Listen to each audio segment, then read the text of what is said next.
ഇന്നത്തെ ക്ലാസ്സിൽ നമ്മൾ ഡിസ്കസ് ചെയ്യാൻ പോകുന്നത് HSA നാച്ചുറൽ സയൻസ് എക്സാമിന് വളരെ ഇമ്പോർട്ടൻ്റ് ആയിട്ടുള്ള ഒരു ടോപ്പിക്കാണ് PCR. നമുക്കറിയാം സാധാരണ PCR എന്നുള്ള ടോപ്പിക്കിൽ നിന്ന് നമുക്ക് എക്സാമിന് ക്വസ്റ്റ്യൻ വരാറുണ്ട്. കഴിഞ്ഞ NCA എക്സാമിൻ്റെ ക്വസ്റ്റ്യൻ പേപ്പർ നോക്കിയാലും നമുക്ക് മനസ്സിലാവും അതിലും ഈ ഒരു PCR എന്ന് പറയുന്ന ടോപ്പിക്കിൽ നിന്ന് ഒരു ക്വസ്റ്റ്യൻ വന്നിട്ടുണ്ടായിരുന്നു. ഓക്കെ, അപ്പോൾ നമുക്ക് സ്റ്റാർട്ട് ചെയ്യാം. PCR എന്ന് പറയുമ്പോൾ അതിൻ്റെ എക്സ്പാൻഷൻ ആണ് നമ്മൾ ആദ്യം പറയുന്നത്, polymerize chain reaction. Okay, polymerize chain reaction. PCRന്റെ എക്സ്പാൻഷൻ ഓർത്ത് വയ്ക്കുക, polymerize chain reaction. Okay, then ഈ ഒരു PCR എന്നുള്ള ഈ ഒരു ടെക്നിക്ക് ആദ്യമായിട്ട് വികസിപ്പിച്ചെടുത്തത് കാരി മുള്ളിസ് എന്ന് പറയുന്ന സയൻറ്റിസ്റ്റ് ആണ്. ഓർത്ത് വയ്ക്കുക, കാരി മുള്ളിസ് ആണ് PCR എന്ന് പറയുന്ന ഈ ഒരു ടെക്നിക്ക് ആദ്യമായിട്ട് വികസിപ്പിച്ചെടുത്തത്. ഓക്കെ, ഇതിന് 1993 നോബൽ സമ്മാനം ലഭിക്കുകയും ഉണ്ടായി. ഓക്കെ, അപ്പോൾ PCR ഡെവലപ്പ് ചെയ്ത സയൻറ്റിസ്റ്റ് ആരാണ്? കാരി മുള്ളിസ് ആണ്. ഇദ്ദേഹത്തിന് 1993 ഇതിന് നോബൽ സമ്മാനം ലഭിച്ചു. ഓക്കെ, നമുക്കറിയാം PCR എന്ന് പറഞ്ഞിട്ടുണ്ടെങ്കിൽ എന്താണ്? DNA ധാരാളം കോപ്പീസ് ഉണ്ടാക്കുന്നതിനെയാണ് PCR, ആ ഒരു ടെക്നിക്കിനെയാണ് PCR എന്ന് പറയുന്നത്.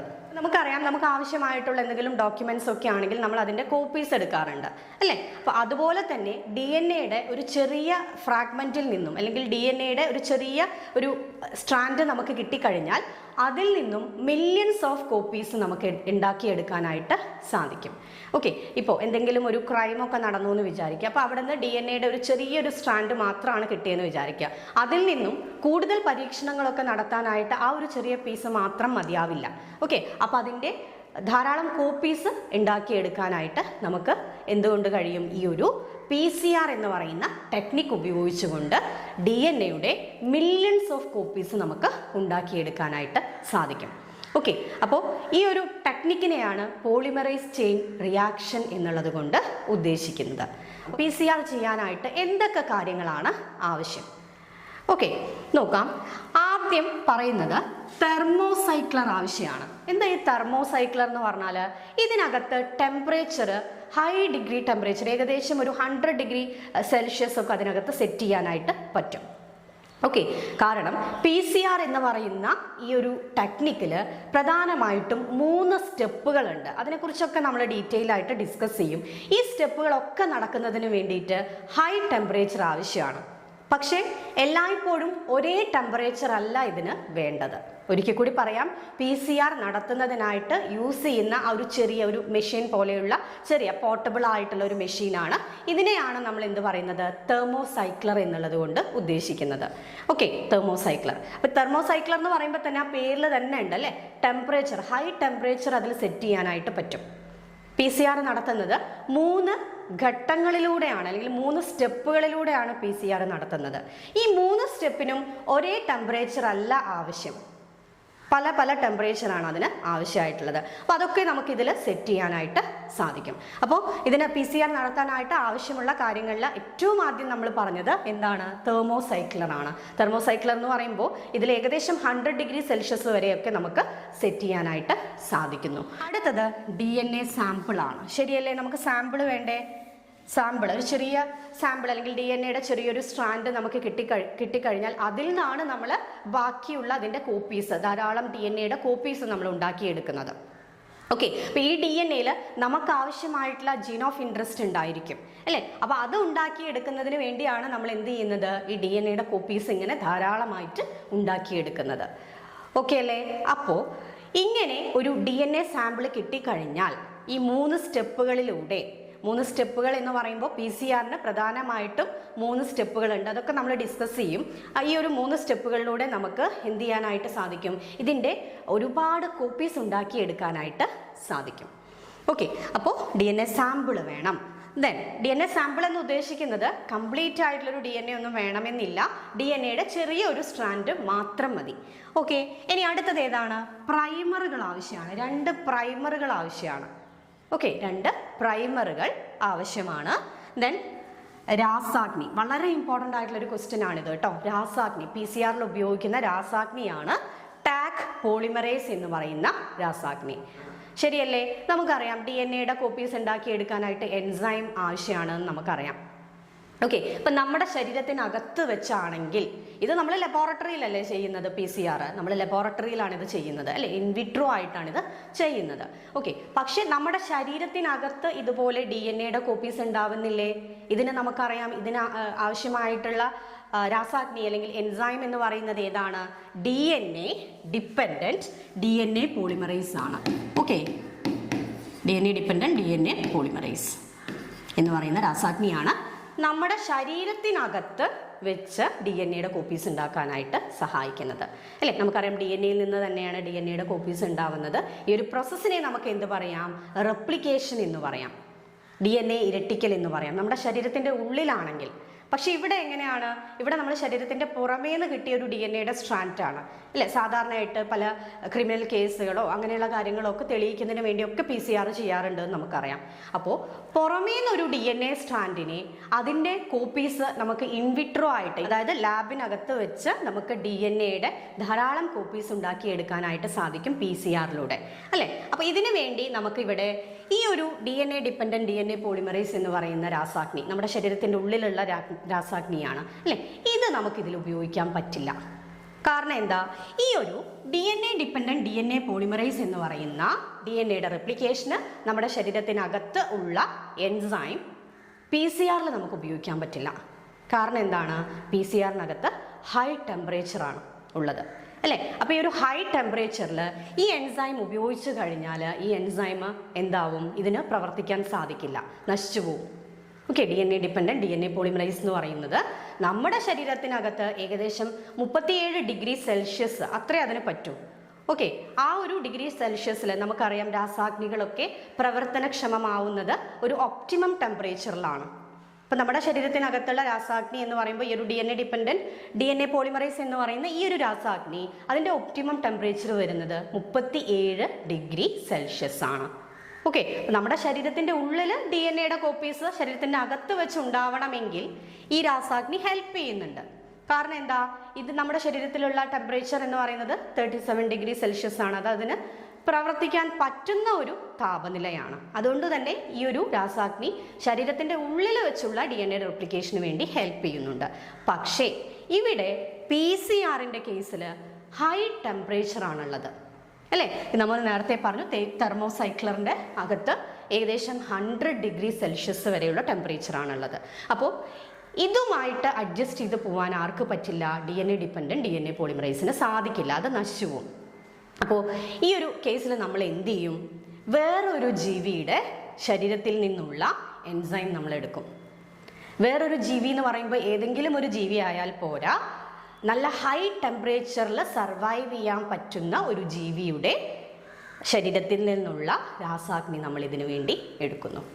അപ്പോൾ നമുക്കറിയാം ഹൈ ടെമ്പറേച്ചറിൽ ജീവിക്കാൻ പറ്റുന്ന ഒരു ജീവി എന്ന് പറയുമ്പോൾ നമുക്കറിയാം ബാക്ടീരിയകളിലെ ഹോട്ട് സ്പ്രിങ്സിലൊക്കെ ജീവിക്കുന്ന ബാക്ടീരിയകളുണ്ട് അല്ലേ. ഹോട്ട് സ്പ്രിങ്സ് എന്ന് പറഞ്ഞാൽ എന്താണ്? ചൂടുനീരുറവകൾ എന്ന് പറയും. ഓക്കെ, ഇങ്ങനെ ഹോട്ട് സ്പ്രിങ്സിലൊക്കെ ജീവിക്കുന്ന ബാക്ടീരിയകളെ നമ്മൾ തെർമോഫൈൽസ് എന്നാണ് പറയുക. ബാക്ടീരിയകളെ കുറിച്ചൊക്കെ നമ്മൾ ഡീറ്റെയിൽ ആയിട്ട് പഠിച്ചതാണ്. അവിടെ നമ്മൾ ഈ ഒരു തെർമോഫൈൽസിനെ കുറിച്ച് ഡിസ്കസ് ചെയ്തിട്ടുണ്ടായിരുന്നു അല്ലേ. ഹൈ ടെമ്പറേച്ചറിൽ, അതുപോലെ ഹോട്ട് സ്പ്രിങ്സ് ചൂടുനീരുറവകളിൽ അവിടെ ടെമ്പറേച്ചർ നല്ല ഹൈ ടെമ്പറേച്ചർ ആയിരിക്കും.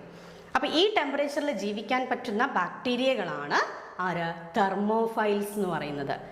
ഓക്കെ, ഹൈ ടെമ്പറേച്ചറിൽ ജീവിക്കാൻ സാധിക്കുന്ന ഒരു കൂട്ടം ബാക്ടീരിയകളെ നമുക്ക് തെർമോഫൈൽസ് എന്ന് പറയാം.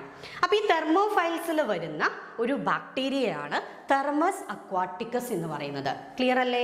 ചൂടുനീരുറവകൾ അല്ലെങ്കിൽ ഹോട്ട് സ്പ്രിങ്സിൽ ജീവിക്കുന്ന ബാക്ടീരിയകളെ ഒരുമിച്ച് പറയുന്ന പേരാണ് എന്ത്? തെർമോഫൈൽസ്. Okay, thermophiles. അപ്പോൾ ഈ ഒരു തെർമോഫൈൽസ് എന്ന് പറയുന്ന ബാക്ടീരിയയ്ക്ക് ഒരു ഉദാഹരണമാണ് നമ്മുടെ തെർമസ് അക്വാട്ടിക്കസ് എന്ന് പറയുന്ന ഒരു ബാക്ടീരിയ. അതിന് ഹൈ ടെമ്പറേച്ചറിൽ സർവൈവ് ചെയ്യാനായിട്ട് പറ്റും. അപ്പോൾ എന്ത് ചെയ്തു? ഈ ഒരു തെർമസ് അക്വാട്ടിക്കസ് എന്ന് പറയുന്ന ബാക്ടീരിയ എടുത്തിട്ട് അതിൽ നിന്നുമുള്ള രാസാഗ്നിയാണ് ഈ ഒരു PCR വേണ്ടി യൂസ് ചെയ്തത്. ഓക്കെ, ആ രാസാഗ്നിയുടെ പേര് വളരെ ഇമ്പോർട്ടൻ്റ് ആണ്, ഓർത്ത് വയ്ക്കാം.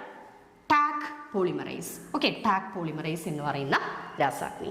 ടാക് പോളിമറൈസ് എന്നുള്ള ഈ ഒരു പേര് എങ്ങനെയാണ് വന്നിട്ടുള്ളത്? തെർമസ് അക്വാട്ടിക്കസ് എന്നാണല്ലോ ബാക്ടീരിയയുടെ പേര് അല്ലേ.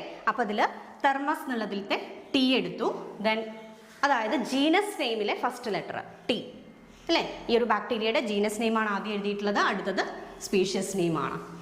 ഓക്കെ, ഇപ്പോൾ ബൈനോമിയൽ നോമൻക്ലേച്ചറിനെ കുറിച്ചൊക്കെ നമ്മൾ ഓൾറെഡി പഠിച്ചിട്ടുള്ളതാണ് അല്ലേ. അപ്പോൾ അതിൽ നമുക്കറിയാം ഇത് ഫസ്റ്റ് പാർട്ട് എന്ന് പറഞ്ഞാൽ ജീനസ് നെയിമാണ്, സെക്കൻഡ് പാർട്ട് എന്ന് പറഞ്ഞാൽ സ്പീഷ്യസ് നെയിമാണ്. ജീനസ് നെയിമിൻ്റെ ആദ്യത്തെ ലെറ്ററും സ്പീഷ്യസ് നെയിമിൻ്റെ ആദ്യത്തെ 2 ലെറ്ററും അല്ലേ, അതായത് AQ, ഈ 2 ലെറ്റേഴ്സും എടുത്തിട്ടാണ് ടാക്ക് എന്നുള്ള പേര് വന്നിട്ടുള്ളത്, ടാക്ക് പോളിമറൈസ്. ഓക്കെ ആണല്ലോ. ഇനി PCR ആവശ്യമായിട്ടുള്ള അടുത്ത ഒരു കാര്യമാണ് സഹഘടകം. സഹഘടകം എന്ന് പറഞ്ഞിട്ടുണ്ടെങ്കിൽ എന്താണ്? കോഫാക്ടറാണ് അല്ലേ. സഹഘടകം എന്ന് പറഞ്ഞിട്ടുണ്ടെങ്കിൽ എന്താണ്? കോഫാക്ടർ എന്ന് പറയും. ഇംഗ്ലീഷിൽ പറയുകയാണെങ്കിൽ കോഫാക്ടർ ആണ്. ഇതെന്താണ്? മഗ്നീഷ്യം അയോൺസ് ആണ്. ഓക്കെ, മഗ്നീഷ്യം അയോൺസ് എന്ന് പറയുന്ന കോഫാക്ടേഴ്സ് ഉണ്ടെങ്കിൽ മാത്രമേ ഈ ഒരു എൻസൈമിന് പ്രവർത്തിക്കാനായിട്ട് സാധിക്കൂ. ഓക്കെ, അപ്പോൾ കോഫാക്ടർ വേണം.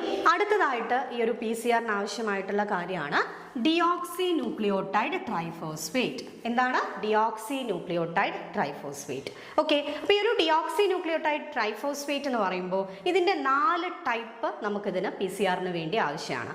ഏതൊക്കെയാണ് 4 ടൈപ്പ് വരുന്നത്? DATP, DCTP, DGTP, DTTP. Okay, അപ്പോൾ അതിൻ്റെ എക്സ്പാൻഷൻ കൂടി ഒന്ന് ഓർത്ത് വെക്കുക. DATP എന്ന് പറഞ്ഞാൽ ഡിയോക്സി അഡിനോസിൻ ട്രൈഫോസ്ഫേറ്റ് ആണ്. ഓക്കെ, ഡിയോക്സി അഡിനോസിൻ ട്രൈഫോസ്ഫേറ്റ് ആണ്. ദെൻ DCTP എന്ന് പറഞ്ഞിട്ടുണ്ടെങ്കിൽ ഡിയോക്സി സൈറ്റിഡിൻ ട്രൈഫോസ്ഫേറ്റ് ആണ്. ദെൻ DGTP എന്ന് പറഞ്ഞിട്ടുണ്ടെങ്കിൽ ഡിയോക്സി ഗ്വാനോസിൻ ട്രൈഫോസ്ഫേറ്റ് ആണ്. ദെൻ ലാസ്റ്റ് വൺ DTTP, ഇതെന്താണ്? ഡിയോക്സി തൈമിഡൈൻ ട്രൈഫോസ്ഫേറ്റ് ആണ്. ഓക്കെ, അപ്പോൾ നമ്മുടെ ഈ ഒരു PCR നടത്താനായിട്ട് ഡിയോക്സി ന്യൂക്ലിയോടൈഡ് ട്രൈഫോസ്ഫേറ്റ് ആവശ്യമാണ്. ഇതിൻ്റെ 4 ടൈപ്പാണ് ഇതിൽ ഉപയോഗിക്കുന്നത്. ഏതൊക്കെയാണ് 4 ടൈപ്പ് എന്നുള്ളത് ഓർത്ത് വയ്ക്കുക? DATP, DCTP, DGTP, DTTP. Okay, ഇത്രയും ഇതിൽ ആവശ്യമാണ്. ഓക്കെ ആണല്ലോ. ഇനി അടുത്തതായി പറയുന്നത് പോളിമറൈസ് ചെയിൻ റിയാക്ഷന് പ്രധാനമായിട്ടും 3 ഘട്ടങ്ങളുണ്ട്, 3 സ്റ്റെപ്സ് ഉണ്ട്. നമ്മൾ ഓൾറെഡി പറഞ്ഞു അല്ലേ. ഏതൊക്കെയാണ് 3 സ്റ്റെപ്പ് എന്നുള്ളത് നോക്കാം. ഫസ്റ്റ് സ്റ്റെപ്പ് ഡീനാച്ചുറേഷൻ ആണ്. Okay, then second step annealing, third step expansion അല്ലെങ്കിൽ വിപുലീകരണം.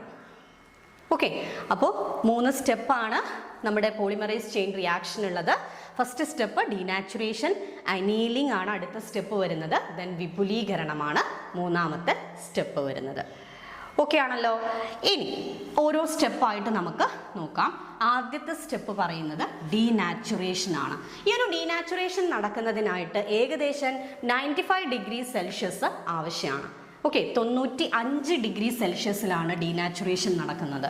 ആദ്യത്തെ സ്റ്റെപ്പാണ്.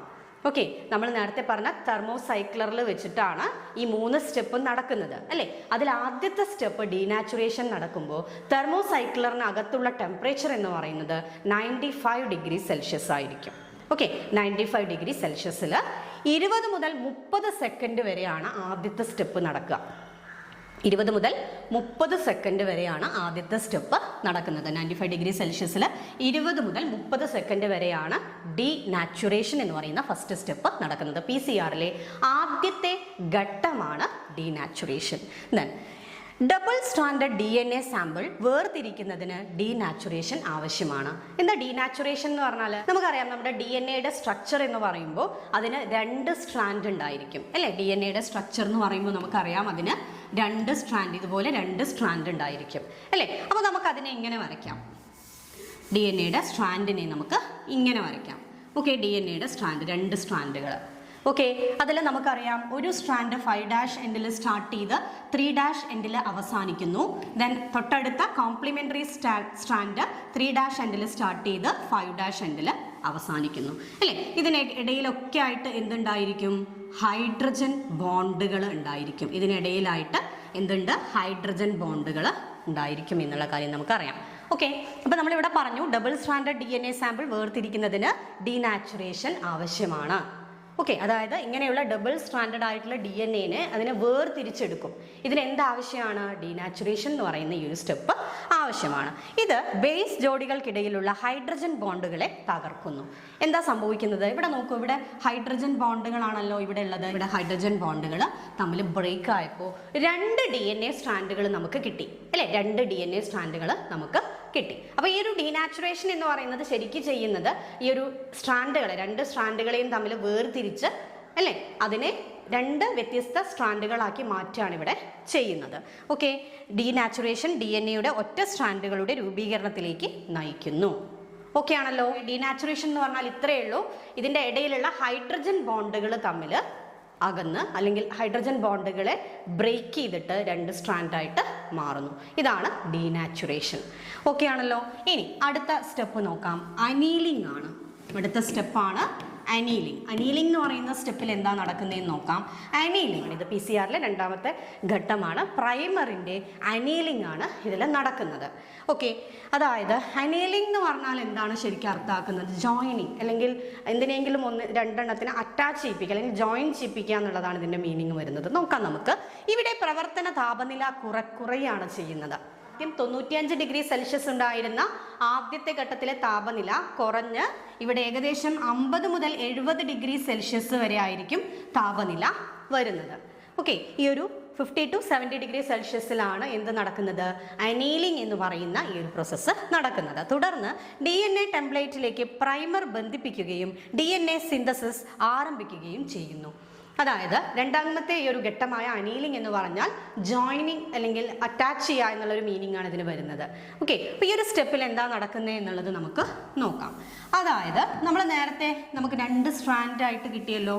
DNA രണ്ട് സ്ട്രാൻഡുകളെ നമുക്ക് കിട്ടി അല്ലേ? രണ്ട് സ്ട്രാൻഡുകൾ കിട്ടി. രണ്ട് സ്ട്രാൻഡുകളും എന്തായിരുന്നു? വേർപെട്ട് വന്നിട്ടുള്ള രണ്ട് സ്ട്രാൻഡുകളാണ് അല്ലേ? രണ്ടും ഹൈഡ്രജൻ ബോണ്ടുകൾ തമ്മിൽ ബ്രേക്ക് ചെയ്ത് വേർപെട്ട് വന്ന രണ്ട് സ്ട്രാൻഡുകളാണ് നമുക്ക് കിട്ടിയത്. രണ്ട് സ്ട്രാൻഡിൻ്റെ ആദ്യത്തെ സ്ട്രാൻഡ് 5'3' ഡയറക്ഷനിലാണെങ്കിൽ രണ്ടാമത്തെ സ്ട്രാൻഡ് 3'5' ഡയറക്ഷനിലാണ് അല്ലേ? കോംപ്ലിമെൻ്ററി ആയിട്ടുള്ള രണ്ട് സ്ട്രാൻഡുകൾ നമുക്ക് കിട്ടി. ഇനി ഇവിടെ ചെയ്യുന്നത്, അടുത്ത സ്റ്റെപ്പിൽ ഇവിടെ ചെയ്യുന്നത് എന്താണ്? അനീലിംഗ് എന്ന് പറയുമ്പോൾ അവിടെ പ്രൈമറുകളെ അറ്റാച്ച് ചെയ്യുകയാണ് ചെയ്യുന്നത്. ഓക്കെ, പ്രൈമറിനെ അറ്റാച്ച് ചെയ്യുക എന്ന് പറയുമ്പോൾ ഇതിൻ്റെ 3' എൻഡിൽ അല്ലെങ്കിൽ 3' എൻഡിൽ ആണ് പ്രൈമറിനെ അറ്റാച്ച് ചെയ്യുക. ഓക്കെ, പ്രൈമറിനെ എപ്പോഴും നമ്മൾ അറ്റാച്ച് ചെയ്യുക എവിടെയാണ്? 3' എൻഡിലാണ്. ഇവിടെ ഒരു പ്രൈമറിനെ അറ്റാച്ച് ചെയ്തു. ഇതാണ് ഈ ഒരു സ്ട്രാൻഡിൻ്റെ 3' എൻഡ് അല്ലേ? അപ്പോൾ ഇവിടെ ഒരു പ്രൈമറിനെ അറ്റാച്ച് ചെയ്തു. ഓക്കെ ആണല്ലോ. ഈ ഒരു കാര്യമാണ് എന്തിൽ നടക്കുന്നത്? അനീലിംഗിൽ നടക്കുന്നത്. തുടർന്ന് DNA ടെംപ്ലേറ്റിലേക്ക് പ്രൈമർ ബന്ധിപ്പിക്കുകയും DNA സിന്തസിസ് ആരംഭിക്കുകയും ചെയ്യുന്നു. ഓക്കെ, ഇതിൻ്റെ ഫലമായിട്ട് എന്ത് ആരംഭിക്കുന്നു? നമ്മുടെ DNA സിന്തസിസ് ആരംഭിക്കുകയും ചെയ്യുന്നു. ഓക്കെ, അപ്പോൾ അടുത്ത സ്റ്റെപ്പ് നോക്കാം നമുക്ക്. വിപുലീകരണം മൂന്നാമത്തെ സ്റ്റെപ്പാണ്, ലാസ്റ്റ് സ്റ്റെപ്പാണ്. ഓക്കെ, ഇത് നടക്കുന്നത് 70 മുതൽ 74 ഡിഗ്രി സെൽഷ്യസിലാണ് എന്ത് നടക്കുന്നത്? വിപുലീകരണം എന്നുള്ള ഈ ഒരു സ്റ്റെപ്പ് നടക്കുന്നത്. ഓക്കെ, 5' to 3' ദിശയിൽ ന്യൂക്ലിയോടൈഡുകൾ ചേർക്കുകയും DNA ടെംപ്ലേറ്റിന്റെ പൂരക സ്ട്രാൻഡിനെ സമന്വയിപ്പിക്കുകയുമാണ് ഇവിടെ ചെയ്യുന്നത്. അപ്പോൾ ഈ ഒരു കാര്യം മനസ്സിലാക്കാനായിട്ട് നമുക്ക് ഈ ഒരു ഡയഗ്രം ഒന്ന് നോക്കാം. ഡയഗ്രത്തിൽ ഇവിടെ കാണിച്ചിട്ടുണ്ട്. ഇവിടെ അതായത് നോക്കൂ, ഇവിടെ പ്രൈമർ അറ്റാച്ച് ചെയ്തില്ലേ? പ്രൈമർ ഈ ഒരു ദിശയിലാണിത് എന്ത് ചെയ്യുക? ഇത് പുതിയ പുതിയ ന്യൂക്ലിയോടൈഡുകളെ വന്ന് ജോയിൻ ചെയ്യിപ്പിക്കുക. ഇങ്ങനെ ജോയിൻ ചെയ്ത് അവസാനം ഇവിടെ പുതിയൊരു സ്ട്രാൻഡ്, കംപ്ലീറ്റ് ആയിട്ടുള്ള പുതിയൊരു സ്ട്രാൻഡ് ഇവിടെ രൂപപ്പെടും. അത് രണ്ട് സ്ട്രാൻഡുള്ള DNA ആയിട്ട് മാറി. ഇതിൻ്റെ ഇടയിലൊക്കെ എന്തുണ്ട്? ഇതിൻ്റെ ഇടയിലൊക്കെ ഹൈഡ്രജൻ ബോണ്ടുകൾ ഉണ്ട് എന്ന് നമുക്കറിയാം. അപ്പോൾ ഇത് എന്ത് സംഭവിക്കും? ഇത്രയും കാര്യം നടന്നു കഴിഞ്ഞ് കംപ്ലീറ്റ് ആയിട്ടുള്ളൊരു DNA സ്ട്രക്ചർ അവിടെ ഫോം ചെയ്ത് കഴിഞ്ഞാൽ പെട്ടെന്ന് തന്നെ PCR ആദ്യത്തെ സ്റ്റെപ്പ് വീണ്ടും നടക്കും. ഓക്കെ, ഇത് സൈക്ലിക് ആയിട്ട് നടക്കുന്ന ഒരു കാര്യമാണ്. DNA വളരെ കുറഞ്ഞ സമയം കൊണ്ട് അതിൻ്റെ മില്യൺസ് ഓഫ് കോപ്പീസ് ഉണ്ടാക്കിയെടുക്കുകയാണ് ചെയ്യുന്നതെന്ന് നമുക്കറിയാം അല്ലേ PCR. അപ്പോൾ ഇവിടെ എന്ത് ചെയ്യുന്നു? ഈ ഒരു ലാസ്റ്റ് സ്റ്റെപ്പ് വിപുലീകരണം നടന്നാൽ, വിപുലീകരണം എന്നുള്ളതുകൊണ്ട് ഉദ്ദേശിക്കുന്നത് പ്രൈമർ അറ്റാച്ച് ചെയ്ത് കഴിഞ്ഞാൽ പിന്നെ അതിൽ ന്യൂക്ലിയോടൈഡ് വന്ന് ചേർന്ന് അത് രണ്ട് ഡബിൾ സ്ട്രാൻഡുള്ള DNA ആയിട്ട് മാറും.